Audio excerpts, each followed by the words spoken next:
或者下你係一個40歲第一次踢世界盃，嚟自一個得50萬人口嘅國家，但係成功咁樣守咗7球嚟自強隊嘅進攻。你可以唔識踢波，但係今屆世界盃你一定要識呢一位門將，佢個名叫做 Vozinha。其實咧 Vozinha 唔係佢嘅真名嚟嘅，佢嘅真名咧叫做 Josimar， 但係因為咧當時佢有個隊友同佢同名，所以佢就索性咧將佢呢個花名咧印咗落佢件衫度。25歲先嚟轉職業球員，對好多人嚟講咧都係非常之遲嘅一件事，但係佢並冇放棄，而到今時今日咧，其實佢都係效力緊一隊葡萄牙乙組聯賽嘅球隊。等緊機會嘅唔止佢，佢嘅國家咧都足足試咗7次，由2002年等呢個機會等到而家，終於俾佢哋踏上咗世界盃嘅舞台。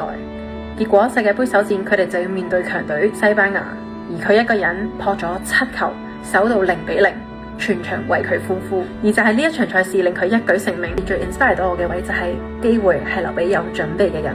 佢唔係天才，亦都唔係嚟自富裕求生家庭，但係佢呢一場比賽印證咗一個概念，就係你嘅出身同埋你嘅起步時間唔會決定到你嘅終點喺邊，